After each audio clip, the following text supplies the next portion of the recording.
Buen día, jóvenes. En esta oportunidad vamos a desarrollar el laboratorio número 3, que lleva por nombre ondas estacionarias. Vamos a describir lo que es una onda, algunas propiedades de las ondas, qué clasificación tenemos para las ondas, lo vamos a hacer de forma breve, la formación de ondas estacionarias y características de las ondas estacionarias, para posteriormente en un simulador representar este fenómeno y hacer mediciones de estas propiedades. Iniciamos definiendo lo que es una onda. Una onda es una perturbación que se propaga de un punto A a un punto B. Se puede propagar a través de un medio material tangible o se puede propagar en el vacío. Lo que podemos propagar a través de la perturbación es energía, no podemos propagar materia. Por lo tanto, las ondas son perturbaciones que propagan energía, no materia. Aquí tenemos el caso típico de, por ejemplo, una cuerda, la cual le hemos aplicado una perturbación. Esta perturbación genera una figura, que es la que observamos acá, una especie de cresta. Esta cresta viaja a cierta velocidad que vamos a imaginar en todo momento que es constante. Y suponemos que no hay pérdida de energía, no hay amortiguamiento y por lo tanto toda la energía que le hemos transmitido al medio material se propaga del punto A al punto B sin pérdida. Por lo tanto también la forma que tiene este patrón o esta figura que yo observo acá se mantiene inalterable. ¿Qué sucede cuando nosotros hacemos perturbar un medio? Lo que sucede es que vibran los elementos que componen a este medio. Por ejemplo, acá estamos observando que los puntos en color negro que representan elementos de todo el conjunto, de toda esta cuerda, se mueven de arriba hacia abajo. Se moverán de arriba hacia abajo con una velocidad U, que vamos a llamar velocidad transversal. Es la velocidad de vibración de los elementos que componen a este material. Mientras que el patrón, que es la cresta que yo observo acá, el patrón de la onda se mueve con una velocidad, que es velocidad de propagación y que hemos supuesto como constante. La velocidad transversal es una velocidad que cambia continuamente entre un máximo y un mínimo, mientras que la velocidad de propagación es una velocidad que se mantiene en todo momento constante. Las perturbaciones que generamos sobre un medio material pueden ser de diferentes tipos. Por ejemplo, aquí tenemos un caso A y un caso B. En el caso A hemos generado una única perturbación. A esto le llamamos un pulso. En el caso B generamos una serie de perturbaciones, una serie de pulsos. A esto nosotros le vamos a llamar a todo esto un tren de pulsos. Este tren de pulsos puede ser a intervalos de tiempo constantes. Es decir, que entre este pulso y este pulso podría existir un intervalo de tiempo que sea siempre el mismo, que sea siempre constante. O podría ser que entre un pulso y otro sea diferente, ¿verdad? Entonces lo importante es que puede ser una perturbación o diferentes perturbaciones que viajan sobre ese medio. Vamos a clasificar las ondas de dos formas. Primero las vamos a clasificar en función de si éstas se pueden propagar en un medio tangible o no. Llamamos ondas mecánicas aquellas que se pueden propagar en un medio tangible, como bien podría ser un sólido, un líquido y un gas. ¿Qué ejemplos de ondas mecánicas podemos mencionar? El sonido es un tipo de onda mecánica, necesita de las moléculas de aire para propagar el sonido. Las ondas que se generan en la superficie del agua, cuando nosotros perturbamos, por ejemplo, un estanque que está tranquilo, arrojamos un objeto y observamos que se generan círculos que cada vez se van alejando del lugar donde impactó el objeto. Estas son las ondas que se generan en la superficie del agua. Y también las ondas sísmicas. Un terremoto es una perturbación que se está propagando en el interior y en la superficie de la Tierra. Entonces se propaga desde una fuente, ¿verdad? Que es el epicentro donde ocurre el sismo o el terremoto. Por otra parte, tenemos las ondas electromagnéticas. Estas no necesitan un medio tangible para poderse propagar. Se pueden propagar en el vacío. Ejemplos de estas son las ondas de radio. Nuestros celulares, por ejemplo, son receptores y emisores de ondas de radio, ¿verdad? Las antenas reciben y envían información y nuestros celulares también pueden enviar y recibirla. La radiación, por ejemplo, la radiación solar, que es la que recibimos del Sol constantemente y diariamente para calentar un poco la superficie de la Tierra.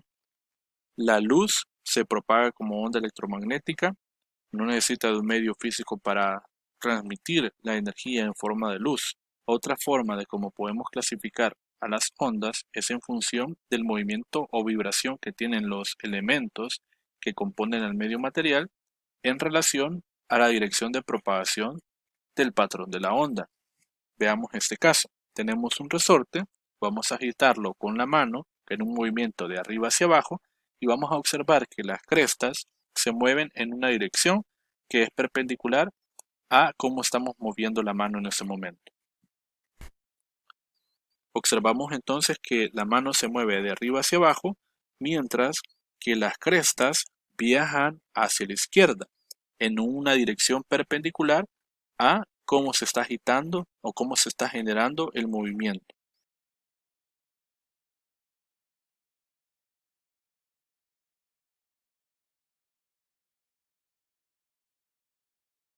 Ahí tenemos entonces el caso de una onda transversal. Las ondas electromagnéticas se transportan como ondas transversales. La luz es un caso o un ejemplo de esto. Otro caso que se puede dar es que, por ejemplo, ahora los elementos de ese medio material se muevan de forma paralela a cómo se propaga el patrón de la onda. Observemos acá el mismo resorte, pero ahora la mano va a estar haciendo un movimiento paralelo a cómo se va a propagar el patrón. Observemos que cada movimiento que se va generando con nuestra mano genera una compresión del resorte. Esa compresión es la que viaja en una dirección, que es para nosotros el patrón de onda, que hemos supuesto viaja a una velocidad constante. Entonces podemos observar ahora que el movimiento de vibración es de un lado a otro, pero al mismo tiempo es paralelo a la dirección de propagación. Y por lo tanto, llamamos a esto una onda longitudinal. El sonido tiene un comportamiento similar a lo que acabamos de observar en este video. Hemos visto entonces cómo se produce una onda transversal y una onda longitudinal. Para el primer caso, observamos que los elementos del medio material se movían de arriba hacia abajo. Podemos decir que se mueven con una velocidad u. Esa velocidad u cambia constantemente entre un máximo y un mínimo, mientras que el patrón de onda, que era la cresta que se estaba desplazando de un extremo a otro, viaja con una velocidad constante, la velocidad de propagación. En el otro caso, el mismo resorte, observamos que al agitar la mano de hacia adelante y hacia atrás, se generaban zonas de compresión en el resorte. Esa zona de compresión era la que se desplazaba con una cierta velocidad, la velocidad de propagación. Por lo tanto, estas regiones de compresión representan para nosotros los patrones de onda. Entonces, las espiras del mismo resorte lo que hacían nada más es moverse de un lado a otro, con una velocidad u, que también cambia constantemente entre un máximo y un mínimo.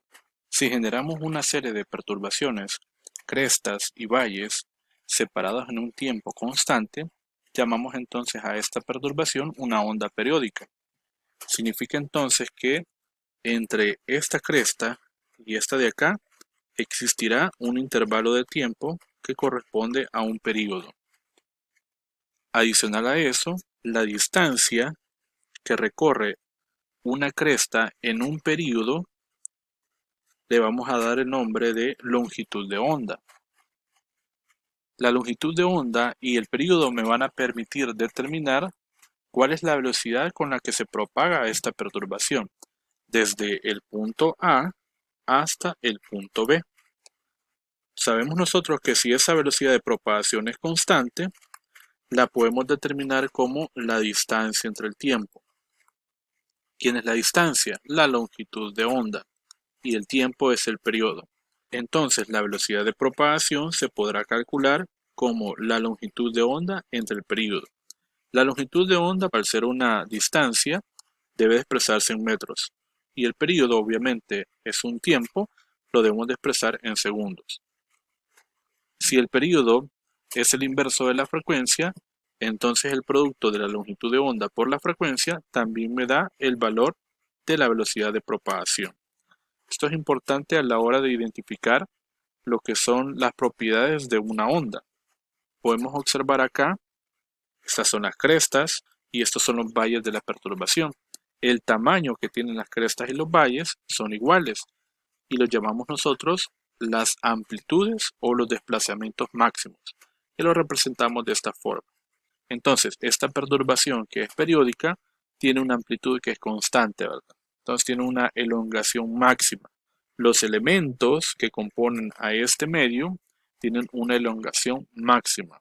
Podemos hacer entonces aquí la analogía. Este elemento podría ser un sistema masa-resorte conectado que se mueve de arriba hacia abajo, al igual que este otro o al igual que este otro. Es una combinación de movimientos armónicos simples lo que está formando este fenómeno ondulatorio. Para entender la formación de la onda estacionaria, hablemos un poco de la superposición de las ondas, que es un fenómeno que se produce cuando se encuentran las ondas. Por ejemplo, tenemos aquí dos ondas llamadas Y1 y Y2. Ambas, para este caso, tendrán las mismas propiedades. Las mismas propiedades en el sentido de tener la misma frecuencia, la misma longitud de onda, el mismo periodo, la misma amplitud, la misma velocidad de propagación, pero sentidos opuestos. Una viaja hacia la izquierda y otra viaja hacia la derecha. ¿Qué va a suceder, por ejemplo, si tuviéramos únicamente dos pulsos que viajan en direcciones opuestas? Aquí tengo este que viaja con una velocidad hacia la izquierda y este otro que viaja con una velocidad a la derecha. Podríamos imaginar que cada uno de ellos tiene una amplitud un tanto diferente. En el momento o en el punto P donde se encuentran, sucede que hay una combinación, hay un aumento de la amplitud, lo que significa que el valor de la amplitud de Y1 más el valor de la amplitud de Y2 se sumaron y dieron como resultado una única onda con una amplitud mucho mayor. A eso se le conoce también como una interferencia constructiva, porque la amplitud resultante dio un valor mayor que cualquiera de las amplitudes de las ondas que conformaron a esta resultante. Por otro lado, si tomamos esos dos pulsos, pero ahora uno de ellos está invertido, viajando siempre en direcciones opuestas, este con una velocidad v y este con una velocidad menos v, en el mismo punto de encuentro, el punto P, al encontrarse los dos patrones de onda en ese lugar, sucede que ahora la superposición da como resultado una amplitud mucho menor o inclusive una amplitud nula. Si la amplitud de ambas pulsaciones es igual, entonces se formaría una línea horizontal. Sin embargo, si la amplitud de una es mayor que la amplitud de la otra, entonces se producirá una onda resultante que tenga una amplitud menor. A esto se le llama también una interferencia constructiva, porque el resultado de la superposición dio una amplitud menor que la amplitud de cualquiera de las ondas que componen a esta onda resultante. Siempre se sumaron Y1 más Y2 y dieron una resultante, pero con una amplitud menor. Esto es lo que vamos a observar constantemente en una onda estacionaria, tanto una interferencia constructiva como una interferencia destructiva. En estas dos perturbaciones que se propagan en diferente dirección van a producir una onda estacionaria, con momentos en los cuales vamos a tener interferencia constructiva de mayor amplitud e interferencias destructivas con una menor amplitud o una amplitud nula. En esta imagen podemos observar cómo constantemente se está generando la onda estacionaria. Tenemos dos perturbaciones que viajan en direcciones opuestas y que tienen las mismas propiedades. La de color azul viaja hacia la derecha y la de color rojo viaja hacia la izquierda. Hay momentos en los cuales podemos observar la interferencia constructiva y la interferencia destructiva. Justamente cuando la amplitud aumenta, ahí tenemos interferencia constructiva. Y cuando la amplitud se reduce o cuando observamos la cuerda completamente horizontal, ahí se produce una interferencia destructiva porque la amplitud se reduce al mínimo. De hecho, ahí identificamos ahora unos puntos en específico que no se están moviendo, no están vibrando, ¿verdad?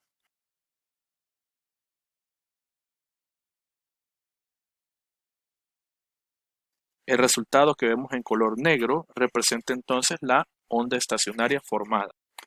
Tal como acabamos de observar en el video, tenemos dos perturbaciones que se están propagando y que forman ondas estacionarias. Las vamos a identificar acá. La de color rojo va a ser para nosotros una onda que viaja hacia la derecha con una velocidad. Y hacia la izquierda viaja la de color azul con la misma velocidad. Bien, ¿qué podemos identificar de esta onda estacionaria? Hemos dicho que constantemente se generan regiones de interferencia constructiva y destructiva. Los puntos que observamos acá, que no tienen amplitud, estos de acá, a estos les vamos a dar el nombre de nodos. Estos son nodos.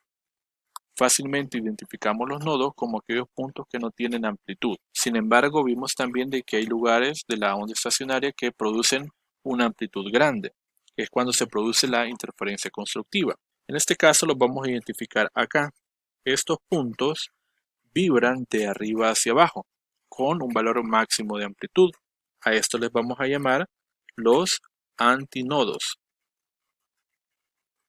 Entonces la onda estacionaria tiene nodos y antinodos. La separación que hay entre 1, 2 y 3 nodos que sean consecutivos corresponde a una longitud de onda. Repito, la separación que contiene 3 nodos consecutivos o la distancia que contiene 3 nodos consecutivos corresponde a una longitud de onda. Además podemos relacionar el tamaño de este segmento de la onda estacionaria con la longitud de onda.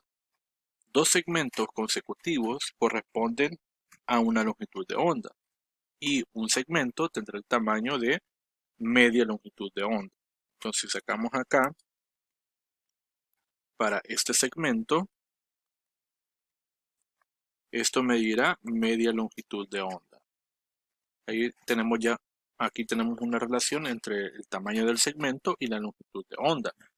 A estos segmentos también se les conocen como los vientres. Para esta onda estacionaria tenemos 3 vientres. O también podemos decir que tenemos una onda estacionaria que está generando 3 antinodos. Contamos acá el número de nodos y tenemos 4. Bien, ¿de qué va a depender ahora la velocidad de propagación? Sabemos que la podemos calcular como la longitud de onda por la frecuencia o la longitud de onda entre el período. Pero al tratarse de una cuerda, cada medio material va a tener su forma particular de determinar su velocidad de propagación. No es lo mismo la rapidez con la que va a viajar un patrón de onda en una cuerda a la rapidez que puede tener un patrón de onda o una propagación en el agua. O por ejemplo la rapidez de propagación que podrá tener en el aire. Va a depender de las propiedades de ese medio material. Así por ejemplo para esta cuerda la velocidad de propagación depende de dos cantidades: la fuerza de tensión y la densidad lineal. La fuerza de tensión es la tensión a la cual está sometida la cuerda. Como en un instrumento de cuerda, para producir un sonido tiene que haber una cuerda tensa. Y la densidad lineal, mu, me representa la distribución de masa por unidad de longitud. Esto está dado en kilogramos sobre metros. Entre más densa sea la cuerda, más difícil va a ser propagar entonces esa velocidad. Ahí tenemos entonces una descripción más general de lo que es una onda estacionaria y las propiedades más importantes de ella.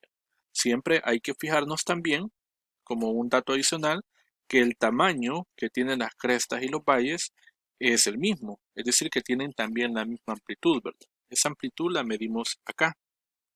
Este es el tamaño al cual nosotros nos estamos refiriendo, que sería el Y máximo. Bien, ahí tenemos descrita la onda estacionaria. Hemos visto entonces que una onda estacionaria es el resultado de una vibración. La vibración que vimos anteriormente tenía 3 antinodos, pero nosotros podemos ajustar cuántos antinodos podemos producir en una cuerda. Eso va a depender de la frecuencia a la cual ajustemos la perturbación que se aplica sobre ella. Tenemos aquí 3 casos en específico. modos de oscilación de la cuerda. La cuerda tendrá en todo momento una misma longitud, L. Y lo que vamos a hacer es cambiar la figura, es decir, el patrón que estamos observando cuando ella está oscilando a cierta frecuencia. De hecho, lo que está sucediendo acá es el fenómeno de resonancia. Algo que está haciendo perturbar a la cuerda, que bien podemos ser nosotros con nuestra mano, podría ser un instrumento que esté generando diferentes perturbaciones o pulsaciones, está haciendo que la cuerda oscile con una máxima amplitud. Estamos generando el efecto de la resonancia. Veamos acá entonces estos tres casos. El primer caso, yo observo que se forman dos nodos, acá y acá, y un antinodo. En el segundo caso, yo veo que se forman tres nodos y dos antinodos. Y en el tercer caso, vemos que se forman cuatro nodos y tres antinodos. Entonces, cada una de estas formas, como yo puedo observar a la cuerda vibrando, se le conocen como los modos de vibración. El primer modo se le llama el modo fundamental. El segundo caso se llama segundo armónico. El primer caso lo puedo llamar modo fundamental o primer armónico. El tercer caso se llama tercer armónico. El nombre primero, segundo, tercero tiene que ver con el número de antinodos que estoy observando acá. Ya dijimos que los antinodos son los que tienen más amplitud o el valor máximo de elongación. Vamos a representar a los antinodos con la letra N. Para el primer caso, aquí tenemos 1. En el segundo caso, aquí tenemos 2. En el tercer caso, aquí tenemos 3. Y así podemos seguir para los diferentes casos. Ahora, si yo quisiera medir la longitud de onda, hemos dicho que dos segmentos de una onda estacionaria me van a representar una longitud de onda y un segmento me va a representar media longitud de onda. Así, por ejemplo, si nos vamos con el modo fundamental y si yo midiera de este nodo a este nodo, esto sería media longitud de onda. Ahora, si me voy para el segundo armónico, si yo mido el tamaño de este segmento, eso sería también media longitud de onda. Lo mismo para este segmento de acá. Esto también sería media longitud de onda. En todo momento, si mido el tamaño de un solo segmento, eso representa media longitud de onda. Estoy observando también que a medida que vamos aumentando la cantidad de antinodos que puedo observar en la misma cuerda, en la misma longitud de cuerda, el tamaño de esa media longitud de onda va disminuyendo, se va haciendo cada vez más pequeño. Podríamos decir que hay una relación ahí bastante estrecha con una propiedad más. Esa propiedad va a ser la frecuencia. El modo fundamental se produce a cierta frecuencia, que vamos a llamar F1. El segundo armónico a cierta frecuencia, que vamos a llamar F2. Y el tercero a cierta frecuencia F3. Solamente a frecuencias que sean múltiplos de la primera se van a producir estas perturbaciones. Es decir, yo encuentro la primera frecuencia y entonces a cierto valor que es el múltiplo de la primera, voy a encontrar el segundo armónico donde se van a formar estos dos antinodos. Ajustamos el valor de la frecuencia 3 que va a ser múltiplo de la primera y voy a observar tres antinodos. Entonces puedo observar ahí que hay una relación entre estas magnitudes. La frecuencia sería entonces inversamente proporcional a la longitud de onda. Esa es la relación que estamos observando nosotros acá.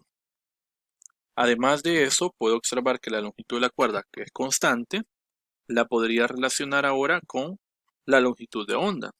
La longitud de la cuerda, L, es igual a n veces media longitud de onda. ¿Esto qué significa? Por ejemplo, la longitud de la cuerda, cuando tenemos un antinodo, equivale a decir a media longitud de onda. Si n ahora vale 2, la longitud de la cuerda es igual a decir 2 veces media longitud de onda. O sea que es igual a una longitud de onda completa. Y si n es igual a 3, la longitud de la cuerda es igual a decir a 3 veces media longitud de onda. Es decir, que la longitud de la cuerda equivale a 3 medios de longitud de onda. Es como si nosotros estuviéramos sumando todos estos segmentos que vemos acá. Para el modo fundamental, L equivale a media longitud de onda. Solo hay un segmento. En el segundo armónico, si yo sumo este segmento más el tamaño de este segmento, eso me da una longitud de onda, que equivale a la longitud de la cuerda. Y en el tercer caso, si yo sumo esta media longitud de onda más esta media, eso me va a dar 3 medios de longitud de onda, que equivalen a la longitud de la cuerda. Entonces acá tengo una relación importante entre la longitud de la cuerda y la longitud de onda. Ahora, yo podría determinar también los valores de las frecuencias, si lo relaciono de esta forma. Comencemos con la velocidad de propagación. La velocidad de propagación es una constante que queda determinada por el producto de la longitud de onda y la frecuencia. Ahora voy a despejar la frecuencia y esto va a ser igual a la velocidad de propagación entre lambda. Ahora, de acá, de esta ecuación de la longitud, esta de acá, voy a despejar la longitud de onda. Esto nos quedaría 2 veces L sobre N. Y esto lo voy a reemplazar aquí. Entonces tendríamos que la frecuencia es igual a la velocidad por N entre 2L. Y simplemente lo voy a separar de esta forma. N veces la velocidad de propagación entre 2L. Todo esto que está acá es constante. Bien, si N es igual a 1, que sería el modo fundamental, la frecuencia 1, es decir, la frecuencia del modo fundamental o del primer armónico, sería igual a la velocidad entre 2L. Aquí puedo encontrar yo cuánto vale la frecuencia para el primer armónico. Ahora, si n es igual a 2, entonces la frecuencia 2 es igual a 2, que es n, por la velocidad de propagación entre 2L. Ok, entonces acá, si ya dijimos que esto se llama F1, la frecuencia 2 sería 2 veces F1. Ya tenemos entonces la segunda frecuencia. Veamos ahora si n es igual a 3, la frecuencia 3 va a ser igual a 3 veces la velocidad entre 2L, que ya dijimos que velocidad entre 2L es la frecuencia 1. O sea que tendríamos 3 veces F1. Ok, entonces estoy observando la siguiente relación de estas cantidades. La frecuencia de cualquier modo de vibración o de cualquier armónico en la que se va a observar una onda estacionaria con n cantidades de antinodos va a ser igual a n veces la frecuencia fundamental. ¿Okay? Esta relación es importante. Por eso hemos dicho de que para observar este armónico o esta onda estacionaria con un antinodo, esta con 2 antinodos, esta con 3 antinodos, o etcétera, las frecuencias a las cuales se va a producir esa forma de oscilación va a depender de la frecuencia que tenga el primer armónico. Así, por ejemplo, si F1, imaginamos que vale 3 Hz, F2 tendría que valer el producto de los 2 antinodos por 3, que sería 6 Hz. ¿Cuánto tendría que valer la frecuencia 3? Pues tengo 3 antinodos multiplicado por la frecuencia 1, que son 3 Hz. Me daría 9 Hz. Y así podemos seguir para diferentes armónicos. Entonces ahí ya tendríamos identificado cómo se va a producir la onda estacionaria, ¿verdad? Primero hemos dicho que es a través de ondas que tengan mismas propiedades, pero que viajen en direcciones opuestas. Y lo segundo, que para formar n cantidades de antinodos o de segmentos que pueda observar de la onda estacionaria, eso va a depender de la frecuencia a la que nosotros estemos ajustando. Podríamos variar también la fuerza y eso también lo podríamos modificar, pero para este caso solo vamos a considerar que se mantiene con una fuerza constante, ¿verdad? Con ayuda del simulador, lo que ustedes tendrán que comprobar es la relación entre la frecuencia y la longitud de onda, que es la que observamos acá. Deberán tomar valores de longitud de onda para diferentes valores de frecuencia, hacer un gráfico y establecer la relación de proporcionalidad. Ese será el objetivo más importante, digamos, de esta práctica de laboratorio, ¿verdad? Y por supuesto resolver las preguntas del análisis de resultados para completar toda la práctica.